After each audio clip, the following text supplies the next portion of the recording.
with you today about something I've been working on for the last few years, and believe that it's an aspect of ADHD that we all need to pay a little more attention to. If you look at the diagnostic criteria for ADHD that are usually used to make decisions about who has ADD and who doesn't, and I'll use the terms ADD and ADHD interchangeably in this conversation, what you find is there's nothing in there about emotions.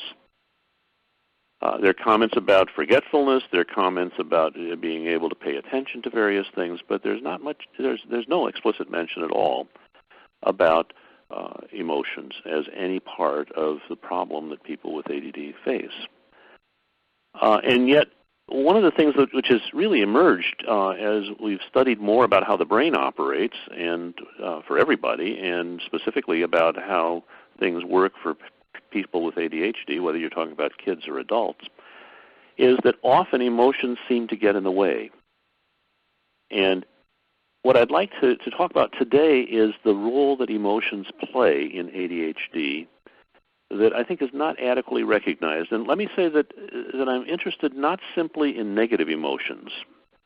We'll talk more about that in just a little bit, but I'm not just talking about people getting irritable or frustrated very easily, although those are certainly issues that a lot of folks with ADHD deal with. I'm also interested in what I think is a bigger problem for many with ADHD, at least the people that I know and see, and that is the positive feelings. That a lot of times people think about emotions as though it only applies to somebody getting annoyed with somebody else, and sort of neglect the fact that one of the most important emotions is interest. And any of you who, in your own experience directly or in dealing with members of your family or friends or employees who have ADHD, you know very well that one of the things that people are concerned about is that often it's hard for them to get interested or to sustain interest in some things that they know they ought to be interested in, but they're just not quite able to muster that interest. And so if you think about it, even though the term emotions is not included in the description of the problems associated with ADHD, if you start thinking about these various problems that we do hear about, you find that emotions play a big role in each of them. For example, prioritizing and getting started on tasks. The things that we get involved in and actually think of as important are very much tied to what we're interested in, or what there is, we may be interested in it just because it has a special interest value for us, or we might be interested in it because we're afraid if we don't take care of this right now, something very unpleasant is going to happen. But prioritizing our tasks, what's important to us, and our being able to get started on tasks and set aside one thing in order to be able to get to something else has a lot of emotion involved in it. Understanding the ability of a person to sustain their interest in a task. How often do you hear from a child or an adult who has ADHD, I'm bored. This is so boring. Whether they're talking about getting their homework done or filling out forms they have to fill out at work, or a lot of other activities that they may need to be engaged in, often they have a hard time in being able to sustain their interest, and or find themselves starting with one thing and then drifting off and getting involved in something else instead. You think about memory. Which things do we remember? Which things do we hold in mind? Which things pop into our head? Things that we're more interested in. Things that worry us. Things that we feel guilty about. Things that have disappointed us. You know, and these various tasks all are undergirded by the brain's operations with emotion. Now let me emphasize here that when we're talking about emotions, at least what I'm talking about with it here today, I'm not talking only about conscious feelings, things where you can say, well, I feel annoyed about this, or, oh, I feel so sad about this, or I'm really worried about this. I'm talking also about those feelings that get to us underneath where we're not even aware of it, but you can sort of see by the way we react to things as we watch ourselves and others watch us, that it's getting to us, either because we're really interested or scared of it, or hurt by it or disappointed by it, and so forth. You can read that off a person's facial expressions. You can read it in their tone of voice. And these emotions that underlie our reactions to various opportunities and tasks and situations we face, some are conscious and we're very much aware of them, and some we're not all that aware of, but we can certainly tell when we look back on what we were doing that there was a lot of emotion involved in that. And that's what underlies the decisions we make as to what we're going to engage in, what things we're going to take on, what things we're going to care about, and what things we're going to avoid, and what situations we're going to stay out of. Now, when we're talking about people with ADHD, one of the things that I think is important to recognize when we're talking about emotions is that the emotions that people with ADHD have are no different from the emotions that most everybody else has. You know, that same range of emotions of being able to be angry sometimes, seriously pissed off about something, or feeling very sorry about something and sad about it, or very embarrassed about things, or really proud of something, really interested in something, really feeling uneasy about something, really feeling worried about something. Those are emotions everybody has. Sometimes some people have way more of one than another, but we're not talking about some unique set of emotions that are experienced by people with ADD. Rather, what I'm talking about today is that those emotions that people with ADHD have that are just like the emotions everybody else has. Often people with ADHD report they have a lot more difficulty in recognizing some of their emotions, in being able to respond to their emotions in ways that are going to work for them, and in being able to manage their emotions. We all get pushed and pulled by our emotions in a variety of ways, that some of which we recognize, some we don't. But the fact is, we're talking about a problem that is associated with all these other problems we have with ADHD. And what I would suggest is that the problems that occur with emotions with people with ADHD are very similar to the problems that people with ADHD face in a whole lot of other situations.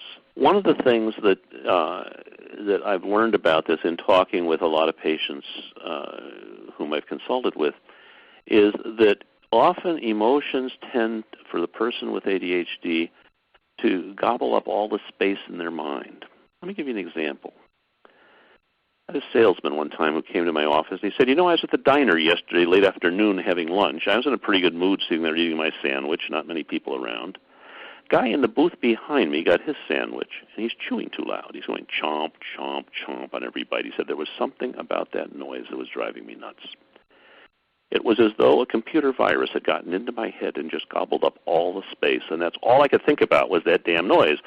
I'm sitting there, and I see I've got my fist clenched, seriously thinking about getting up and smacking this guy in the mouth because he was chewing so obnoxiously loud. I didn't do it. I wouldn't get arrested, but if I'd been at home, I would have been yelling at somebody or would have walked out of the room. He said that was strange, because after a few minutes, he's still making the same noise, and then I wasn't feeling that way anymore. And he says stuff like that happens to me a lot, where I'll be in a situation where there'll be some little frustration, the kind of thing that on a scale of frustration that goes from 0 to 10, most people would say, oh, it's a 0 or a 1. At the most, maybe it's a 2. Well, hit me like it's a 7 or an 8 or a 9. And sometimes, he said, I'll make a big fuss about it. Other times I don't say anything, but I feel this surge of anger where I feel like punching somebody or breaking something. And usually it's over after a couple of minutes. But he said it's not always that way. He said the day before that, I was at the office. I'm walking down the hall, and around the corner comes a friend of mine who works in the other department that I don't get to see very often.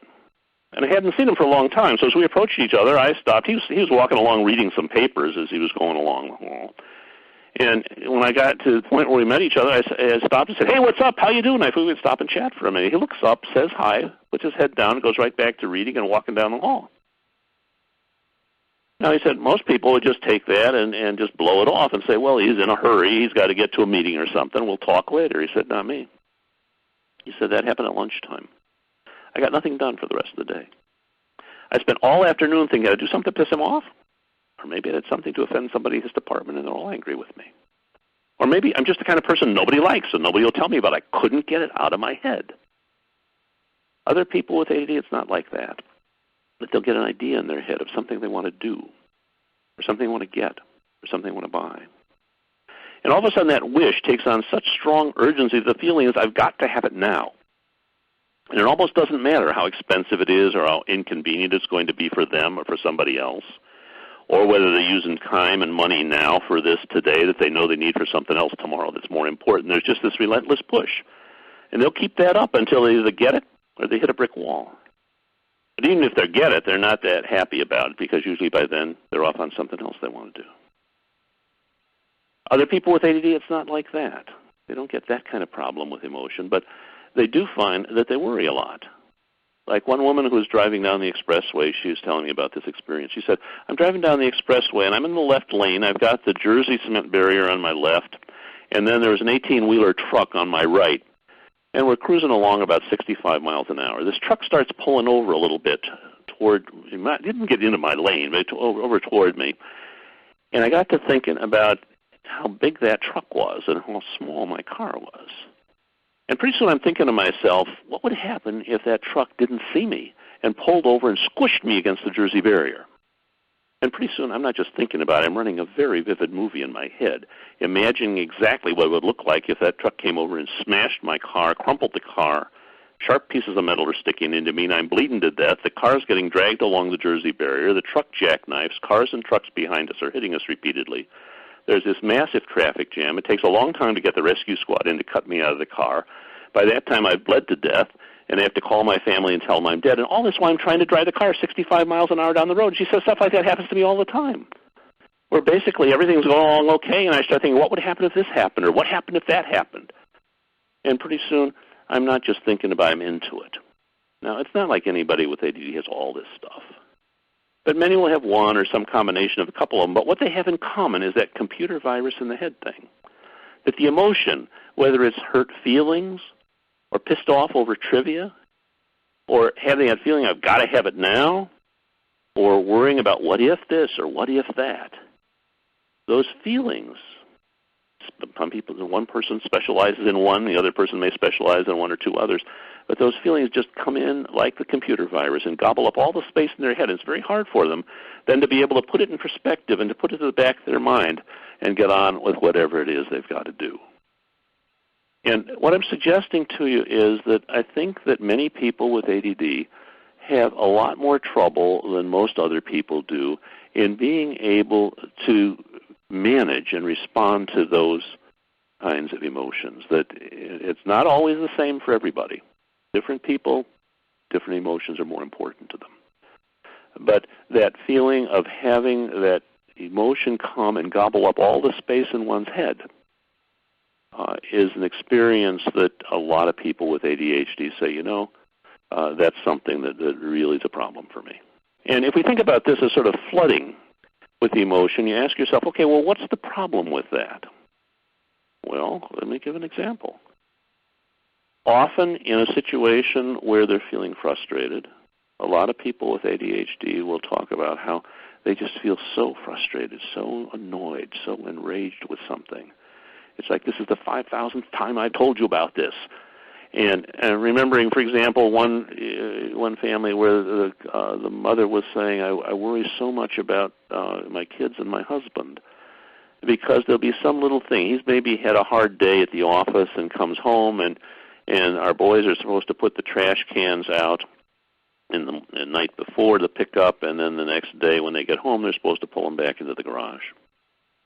And my husband gets home and sees that the trash cans are still standing out next to the road. And he comes in and starts lacing into these kids as though somehow that's the crime of the century, and that he's told them repeatedly, which he has, that they ought to remember to do that. And he just starts off and not just telling them about how he doesn't like that they didn't get the trash cans in, but about how they're worthless and how they're never going to amount to anything, and if they're going to act this way, they're not going to be able to get a decent job, they're not going to be able to do well in school, their life is going to be a mess. And it's as though somehow he's completely forgotten that these are our kids whom he loves and wants to take care of and wants to protect and wants to nurture, and he doesn't realize how intensely he's knocking down their sense of themselves and spreading out his gripe from griping about the trash cans not getting brought into the garage to attacking them as though they're worthless human beings. It's as though he's not able to keep in mind at the same time that he's feeling that frustration, the fact that this is somebody he loves and cares about and wants to protect. And later, it may occur to him, oh, gee, I was probably a little hard on him. That's the way he says it, she told me. But the fact is, she said, I worry about how that affects them over the long run. They're not easily going to forget the way in which their father has repeatedly told them that he thinks they're worthless and not going to amount to anything. Now, it's certainly true that people who don't have ADHD can lose their tempers and can shoot their mouth off and say things that they later regret. But a lot of people that I know with ADD complain that it happens to them way more than they want it to. And I think that one of the problems we're dealing with here is the difficulty that they have in being able to keep one emotion in mind while also dealing with other emotions. That while remembering the frustration, it's sometimes hard for them to also keep in mind that they love the person.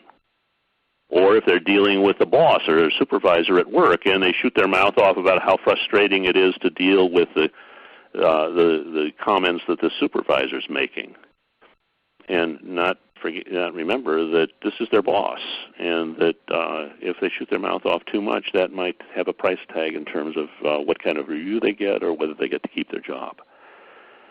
So what I hear about a lot from people with ADD is that they often experience this business of being flooded with one emotion and have a hard time keeping in mind some of the other emotions that they also have in them about the same person, the same situation. It may be loving the kid or the spouse that one's going after, hammer and tongs, or it may be being able to keep a goal in mind. I'd like to keep my job, even though I don't like my boss very much. Over the last few years, there's been more discussion about emotions as an important part of ADHD, but I think there's a problem with it. And that is that virtually all of what I've read of various researchers and clinicians writing about ADHD and emotions has been focused upon what I think of as putting on the brakes. And that is trying to encourage people to be able to avoid shooting their mouth off, to avoid being too quick to criticize, avoid being too irritable, expressing frustration too much, and being able to slow that down and put an end to it so it doesn't get carried over too much with too much intensity. But I think the other side of this that's really quite important is it's not just, if we continue the automotive metaphor, that it's not just learning how to put on the brakes. There are a lot of people with ADHD who have a lot of trouble getting started. Their problems are problems more with ignition. That it's often difficult for them to be able to get going on a task that they know is important to them, whether it's tonight's homework or a report that somebody's got to fill out for work for tomorrow, or it's cleaning up some stuff that one needs to clean up. You know, that there are certain things that one needs to do and has in mind that I ought to do this because it's going to help me with this, or because I'm going to have a problem with somebody if I don't, or if I don't take care of it now, it's going to get worse later. If I don't pay this bill now, pretty soon it's going to be overdue, and then we're going to be getting calls from bill collectors and so forth.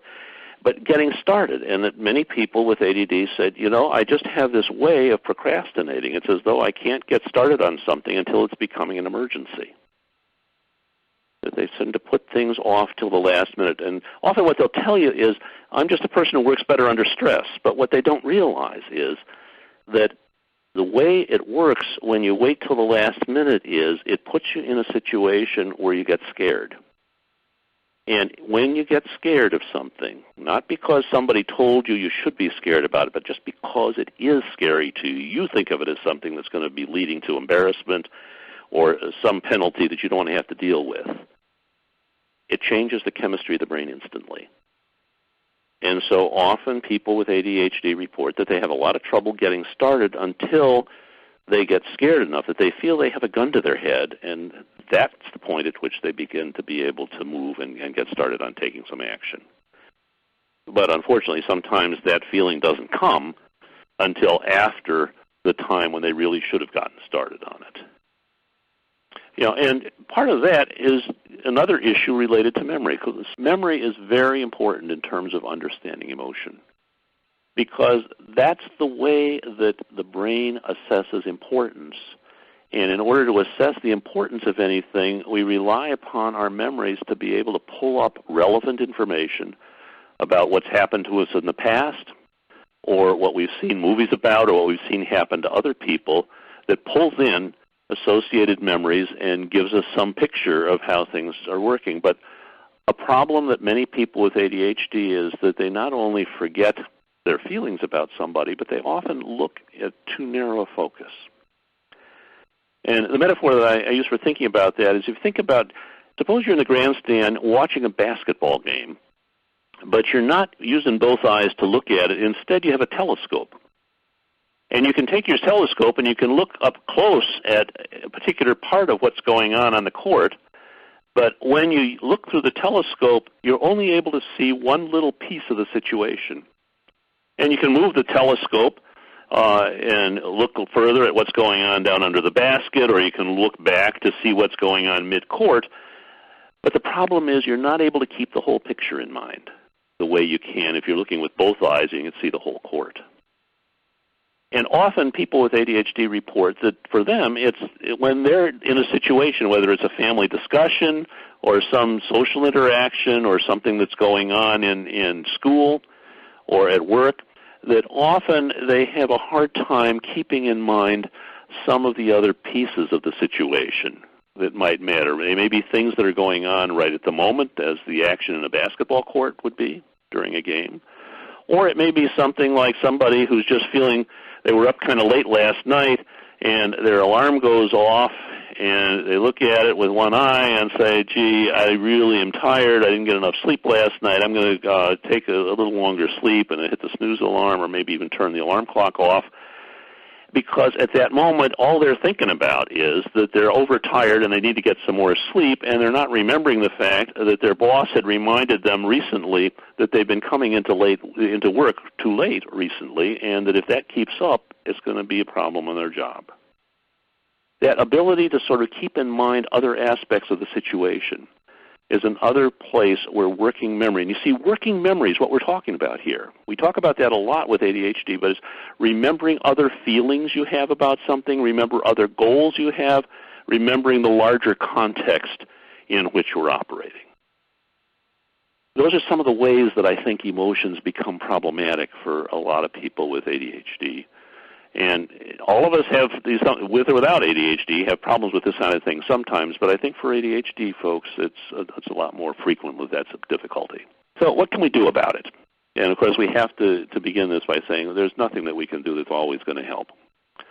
But one of the things that a lot of people don't recognize is that they don't look enough at their conflicting emotions. Emotions often conflict, and one can love and hate somebody at the same time. You know, you may want to kill your kid, and at the same time you know you'd give anything to keep them alive. You know, you may be in a situation with your boss that you'd like to wish him run over by a truck, but at the same time you've got a lot of concern about wanting to keep your job and be in good standing with the boss. And often we talk to people only about the parts of the feeling that we are feeling most intensely at the time, and we need help from some of our friends or other people who understand us to help take a look at how our emotions can conflict. Another thing is to keep our longer-term goals in mind. You know, and for example, when we're talking with a kid about homework, you don't want to talk just about how are you going to do on this or how it's going to be. The kid is in 5th grade and you're talking with him about college, but you want to look at how things are going to go in terms of what's going to happen if you keep getting these homeworks in late like this.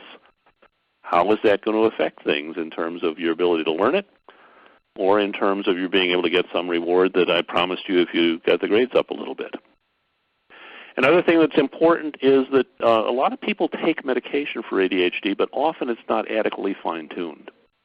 Because there are many patients and a lot of prescribers who do not realize that the amount of medication, if we're talking about stimulant medication anyhow, which is used by most people for ADHD, is that the amount you need has nothing to do with how old you are, how much you weigh, or how severe the symptoms are. It's how sensitive is your body to it. And so often the fine-tuning needs to address a person who's getting too much or too little medication is going to be a problem. If you have too little, it doesn't do a damn thing. You might just as well be taking breath mints. If you have too much, then you're likely to be getting side effects you don't want, and it could certainly cause a more irritable mood or other problems. So being able to be sure the medicine is tailored if a person's taking it is important. Learning how to walk away from a situation for a few minutes when it's pushing you too much, and you want to come back when you've got a cooler head can sometimes help. We help one another in a family, hopefully, and in friendships about sort of being aware of what the situations are that we're headed for, that we know there's a pretty good chance that this is going to be discouraging and we might be too tempted to give up and just walk away from it, when if we stick with it a little longer, we might be able to work it out. And there are a lot of people who need some help in doing what the title of a book that's been out for many years, a little thin book, talks about getting to yes. Learning how to do strategies where you have a conversation with somebody, whether it's your child or your spouse or your other partner or somebody at work, where you try and get a sense of, okay, what is this person trying to get right now? What am I trying to get right now? Is there any way that we can solve both those problems? That these are issues that we need to be able to address if we're going to be able to function adequately with other people. And for folks with ADHD, I think it's particularly important. There's a lot more we have to learn about this, but these are some of the thoughts that I've been working on to try to understand the role of these issues about emotions and motivation in persons with ADHD. If you're interested in this, you might be interested in taking a look at a book that I've written called Smart But Stuck: Emotions in Teens and Adults with ADHD. It's just coming out. It's out on Kindle. It's just coming out this next week. And if you'd like to look at a sample of it, go to my website. You can see the URL on the screen here, and you can listen to view the introduction and which is the first chapter, and get at the table of contents and get a sense. It's a story. I have one chapter at the beginning which talks about some of my thoughts about the issues we've been talking about just now, and then I've got 11 stories of patients that I have known pretty well. Some of them are teenagers, some of them are adults, and what I've learned about emotions and how people with ADHD experience them. So that's part of what I've been working on, and I invite you to take a look at the sample on the excerpt that's on the website and see if it's something that would be of interest to you. It doesn't cost anything to look at it online.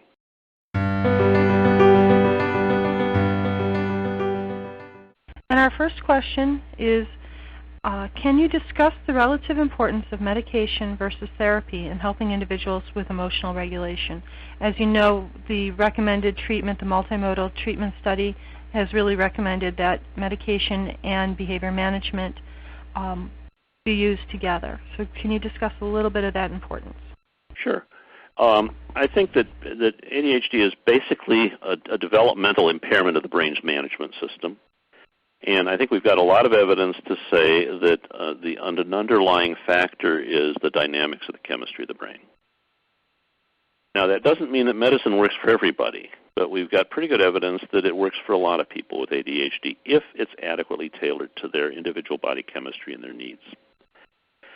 And there are some people where if you can get the medicine right, they pretty well know what they ought to do. They just haven't been able to get themselves to do it. And so the medicine alone might be quite helpful to them, in the same way that if you put a pair of glasses on somebody who can't see very well, that may help to solve a lot of their problems. But there's a lot that has to be done to fine-tune it, and there are many people where they've got problems that the medicine is not going to fix. So first place, we need to acknowledge medicine doesn't work for everybody. You know, I usually figure if we're talking about stimulants, it works for about 8 out of 10 people. Now, for some people, it's huge how much it helps them. Others, it helps substantially, but not huge. Others, it helps a little, but not that much. And 2 out of 10, it doesn't do a damn thing. And the non-stimulant medications, sometimes those work where nothing else will. But not every problem comes with a solution. And so it's not as though medication is magic. And, of course, the medicines we have for ADD cure nothing. It's not like you have a strep throat, you take an antibiotic, and it knocks out the infection. It's more like putting on eyeglasses that help when it's in place, if you're one of the lucky 8 out of 10 for whom it works. But then when you take the glasses off, your eyes aren't fixed, and when your medicine wears off, you still have to deal with the same things you had to deal with before you started with it. So, yes, medicine plays an important role, in this for most people, but it's not effective for everybody, and it needs fine-tuning and monitoring in order to be able to optimize its benefits. And for many people, they need also somebody to talk with. In the cases, for example, in the book that I've just published, none of those people were helped by medication alone. They all needed conversation with somebody to help them sort out the way they were looking at things and to recognize the complexity of some of the feelings they had about situations and some of the assumptions they were making that didn't make an awful lot of sense. And then for other people, they need some remedial help of one kind or another. So I think that there's not one package that works for everybody. I think medication is often effective, but not always. And that it's very important to take a look at the whole picture and consider what other things might be useful for a particular person in a particular context. Well, our next question comes from a participant who is wondering, should the difficulty with emotional modulation be used as a criteria for ADHD? Should this be incorporated? We know that the DSM-5 was recently revised, talking about symptoms for ADHD for children, teens, and adults. What is your thought? Should emotional modulation also be included as one of the criteria? I think that it probably would be, but it's also important to recognize that problems with regulating emotion are characteristic of a lot of different kinds of problems. And, for example, people who have anxiety disorders are having problems regulating particular emotions. The same thing with depressive disorders, the same thing with bipolar disorder, the same thing with OCD, the problems also with people who have substance use disorders. So what I would suggest about that is, first of all, we do need an agreed-upon set of criteria for making a diagnosis. It's just a convention to be able to carry on conversations about these things and to count things that it's helpful to count. But I do think it would be useful for us to have some of those things added. But I would think about it as that's one part of a syndrome. ADD is not one symptom. It's a collection of symptoms that tend to show up with people who have some underlying difficulties with the impairment of the management system of the brain. And the model, which I've published and written about quite a bit, includes difficulties with modulating emotion or modulating affect.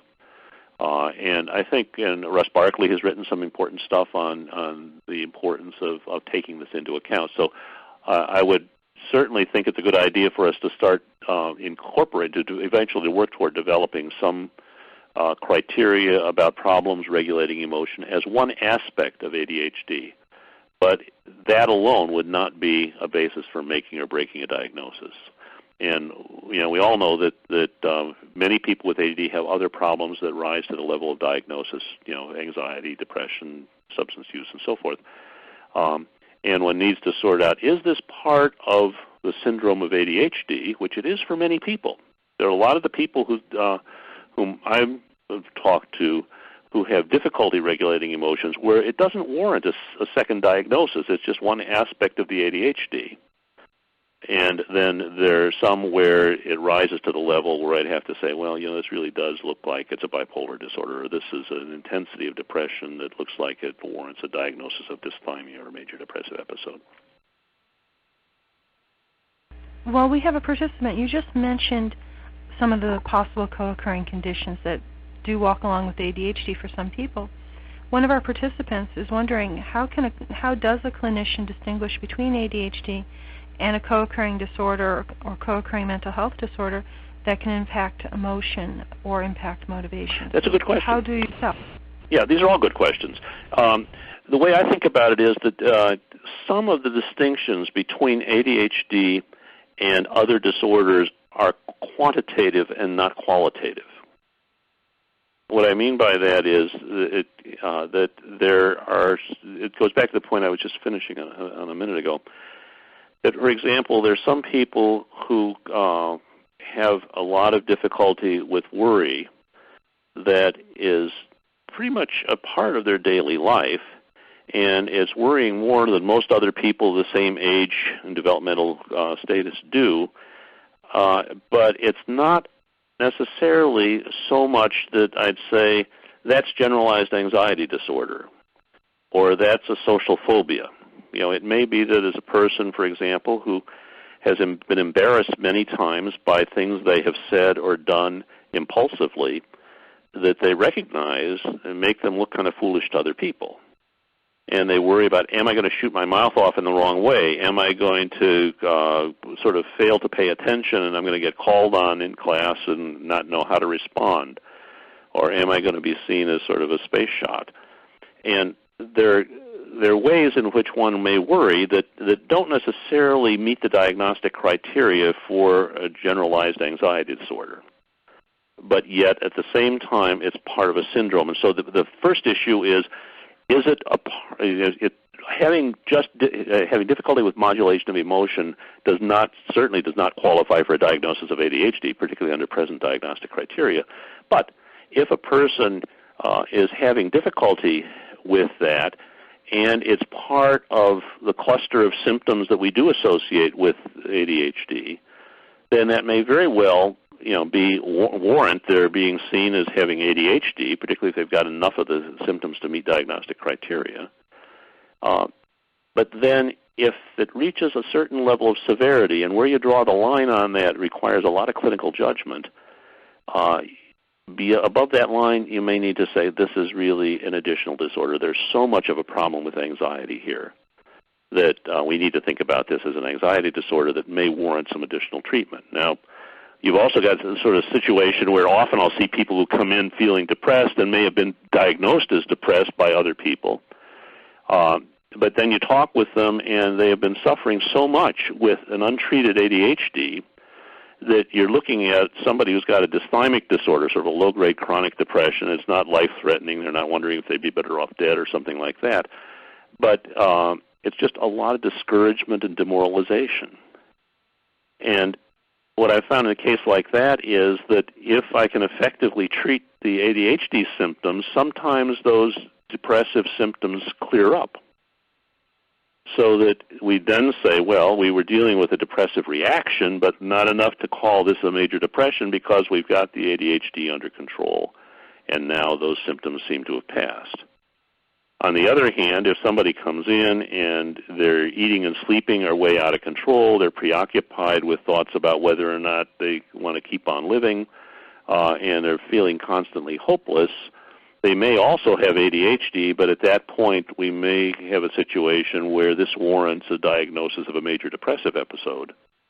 And that needs to be treated. And then the clinician, of course, has to make a decision about which is the most important and most urgent. And in that case, I would probably want to go for treating the depression first and then come in with the treatment for ADHD subsequent to that once we've got some of those major symptoms under control. Well, you mentioned the major symptoms and concerns for someone, as you said, maybe eating or sleeping themselves out of control, who may have be experiencing lack of motivation and so forth. We have a participant who is wondering, how is self-esteem affected by ADHD? Does the emotional and motivation deficits affect self-esteem, lower self-esteem?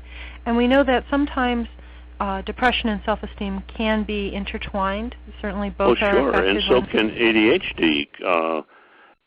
Self-esteem is one of the major casualties for people who have untreated ADHD, because it tends to make people feel stupid and incompetent when they're not. That there are so many times that are embarrassing to them and frustrating to them, where they're not able to do things that they expect themselves to do and that other people expect them to do. And it really does affect the way they think about themselves in a very profound way that's very hard to shake off and is not going to be eradicated simply because somebody says, oh, I think you're a good person, or I know you're really smart even though you keep failing on these tests you're taking and are getting lousy grades in school.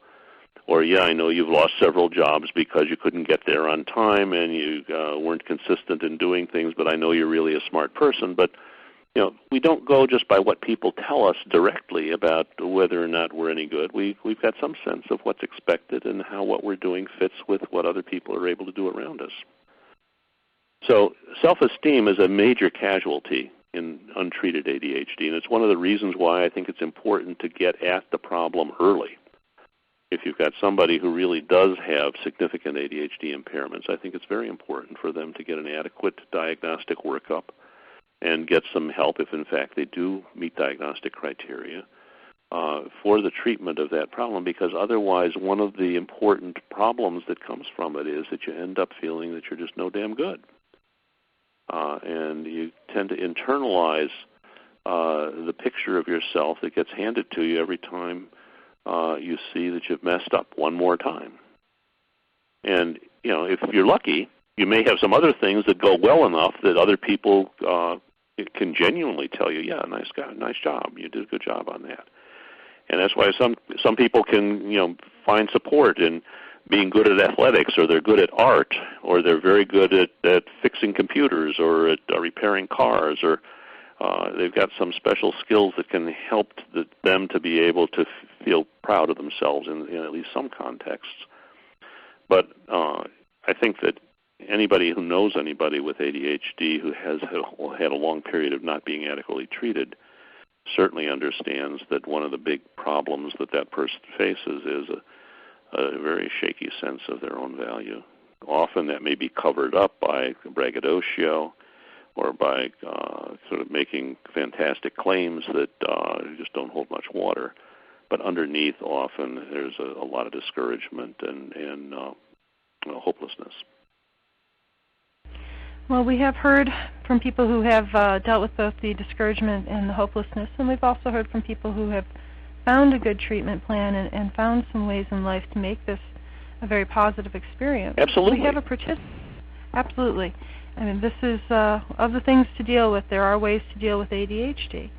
That's right. We have a question now from a participant who, following along these lines, was wondering if ADHD-related emotional dysregulation is an executive function, and can it be treated by the stimulant medication, or being a mood issue, or being something such as depression, as you mentioned a moment ago?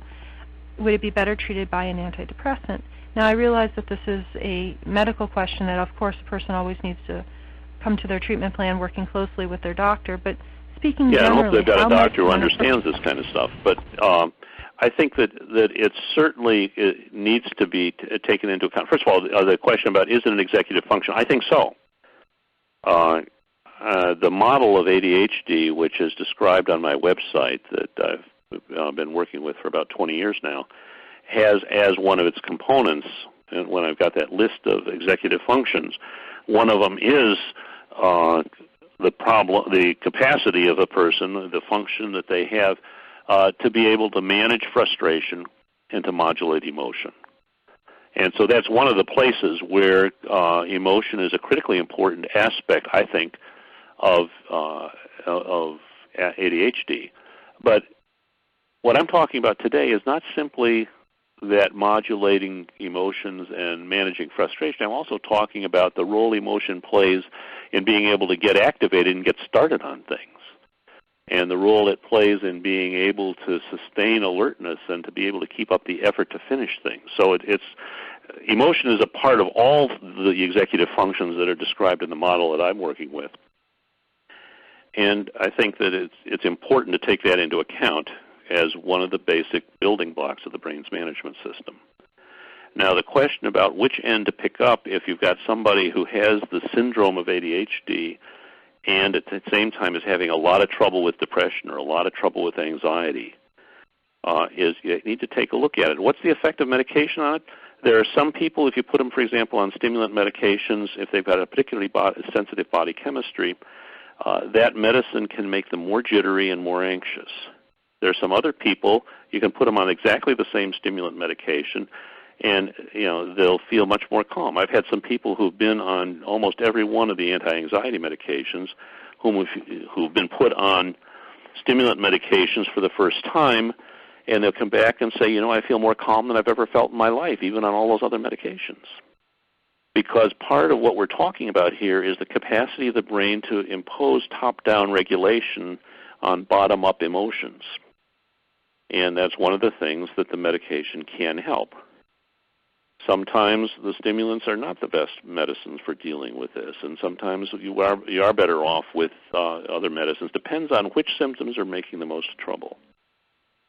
Generally, the stimulants and the other FDA-approved non-stimulant medications are the best tools we've got for dealing with ADHD. For example, some of the non-stimulants that we've got available now can be very helpful with excessive irritability, and I've had people who've been on mood stabilizers and antipsychotic medicines who have found that they weren't very helpful to them, but they did find that they got quite a bit of benefit when they got some help with a couple of these non-stimulants that are particularly useful for being able to sort of calm that aspect of brain and put a little more management on it. Sometimes the stimulants work for it, but those are clinical judgments that really require consulting with somebody who knows what ADHD looks like, who knows what these other disorders look like, and has some experience in being able to see how you can tailor a treatment program to include appropriate therapy, whether it's cognitive behavioral or psychotherapy or group or family therapy, and or medications that will target one or another, because these are different chemical systems that regulate these things. And sometimes the ADD medicines, the ones that are approved specifically for ADHD, are very helpful in dealing with in improving the capacity to modulate emotion. Sometimes they need to be augmented by some additional medication. For example, it's not at all unusual if you've got somebody with a severe ADHD and OCD to need one medicine to deal with the ADHD and a second medicine to deal with the OCD, because those are two different neurotransmitter systems that are involved in it. But you need somebody who can do a careful workup, ask the questions, listen carefully to the answers, and have a sense of which things are likely to work best, and also to approach it with the idea that a lot of this is something where you just have to sort of work by trial and error. You make your best guess about what's going to be helpful to this person, see how it works, monitor it carefully, and then if that doesn't work, you try something else. Thank you. When you're talking about trying something else and so forth, we've got a question now from a parent, and our parent was wondering if children who are considered to be twice exceptional, these are the ones who have both ADHD and maybe dealing with a different learning disability or another problem, are twice exceptional gifted children equally challenged when it comes to emotion and motivation? Is this a continuing problem for them also? Sure. Not everybody. My specialty is dealing with people with ADHD who also are high IQ. And one of the reasons I got interested in this is that I find that the people who are exceptionally bright often have a much harder time in being able to get adequate assessment and treatment in a timely way. Because often a lot of teachers and parents and clinicians assume that if you're really smart, you can't really have ADHD. And they don't understand that having ADHD has nothing to do with how smart you are, that there are some people who have ADHD who are super, super, super smart, others high average, others middle average, and some have trouble doing the basics. But you can be any place on the IQ spectrum and still have ADHD.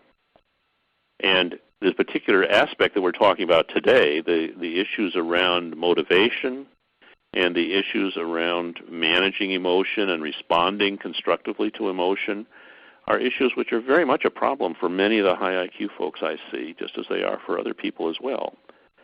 And in some ways, sometimes the so-called twice exceptional, somebody who may be super smart and also has ADHD, person's in a situation that's particularly difficult because many of them get isolated very early on in their education, and some have a lot of difficulty with social anxiety, where they get excessively preoccupied with worries about how other people are doing.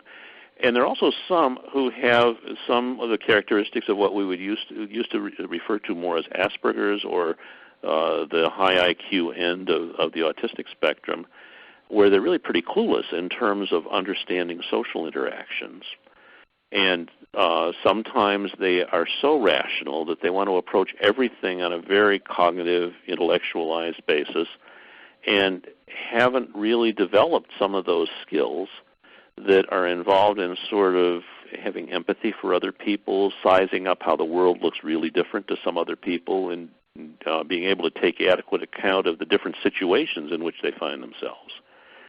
And a lot of the kids and young adults and adults that I see who are high IQ end up coming into the office because they are concerned not simply with their academic functioning, but because they've been so frustrated in their dealings with other people.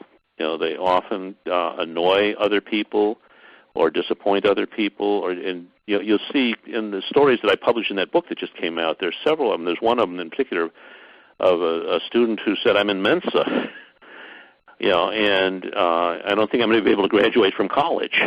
What's the use?" And part of the problem was that he had gotten involved in smoking way too much marijuana to deal with some underlying anxiety problems. And so he was too baked to get himself to class some of the time.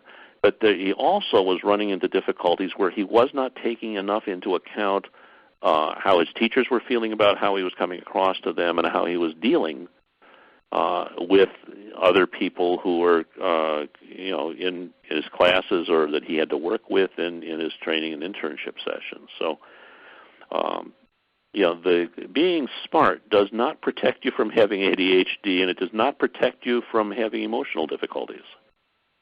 And what happens to some of these people who are really bright, super bright folks, is that they get socially isolated and often kind of depressed about their difficulties in being able to deal with other people.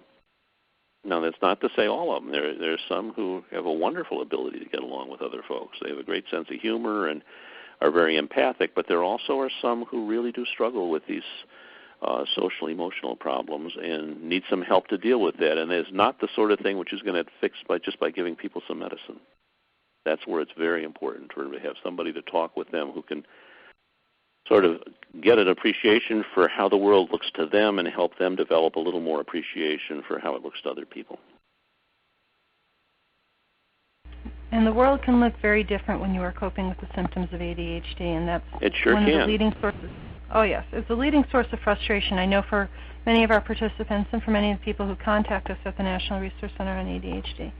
Well, our last question, and this is one that I'm hoping that you can address, is we have a participant who is wondering if there is a type of certification program or something that someone can look for when they're looking for a clinician to help them with ADHD, with emotional regulation. What is the type of question, what is the type of certification they should be looking for or asking? I don't think there is any certification that I'm aware of that helps to identify people who can do this well, because we're talking about something that involves some cognitive skills and academic training to appreciate what's going on in the brain with this kind of thing, and also social psychological stuff and how to understand the impact of family life and social systems of various kinds that people participate in. But we're also talking about what kind of the personality and the individual chemistry of the individual involved. And I think that you can't rely on saying, oh, if you've got somebody who's got a PhD in psychology, or if you've got somebody who's got an MD and a residency in psychiatry, or somebody who's an APRN who's got a special interest in ADHD, or somebody who's a licensed clinical social worker. There are some people in every one of those fields who are excellent at dealing with this sort of thing. And there are some others who may have the academic training and may have passed the licensing requirements who have a lot of difficulty in being able to help people address these issues because they don't have them fully resolved in their own life. And they don't have sufficient appreciation of how many ways there are to live a life and how the world looks so different to other people sometimes. And as a result, they often either try to manage too much or back off and offer too little to the other person. So I think that you're really stuck with just asking around. You can go to the CHAD list of the professional resource list about people who make themselves available as people who specialize in ADHD. You can talk with a local CHAD group leaders and find out who other families and which clinicians in the neighborhood or in reasonable travel distance are likely to be helpful for certain kinds of things. And there's some people who are very good with one kind of patient and not so hot with another.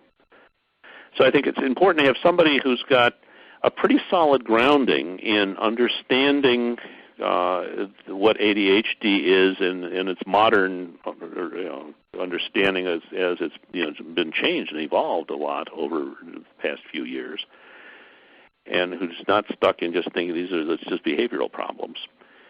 But you also want somebody who's got some breadth of experience and got the personality to be able to work with them. And one person may be able to work with one person and not somebody else. And so then what you do is you try and get some names, and then you try and audition a couple of people. And if you get to somebody where it feels like it's just not working, you tell them what the problem seems to be, see if they can help to deal with it. And if that's not working, then you have to look a little further.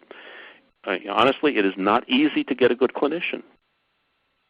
Just like good teachers, there are a number of them out there, but it's hard to find somebody, and also to find, just like there's one teacher who can be really great for some students and not for others. But we're looking not just at sort of academic qualities or training experiences, but also about just the personality and the nature of this particular person, whether they can work well with this other particular person who happens to be coming in looking for some help. Thank you. I think this is a question that many people have. It's one that we certainly hear pretty frequently. It's how to find a good clinician. And what you said a moment ago about auditioning clinicians, auditioning doctors, we do suggest ask some questions and make the appointment if you like the answers. Always take a look. You want someone who is a good fit for you. Well, Doctor, I want to thank you very much for being with us today. I think this has been a great experience for our audience. We're very pleased to have been able to host you. Well, good. I thank you and Adisa for the help you've given in making this happen, and I'd like to thank everybody who tuned in.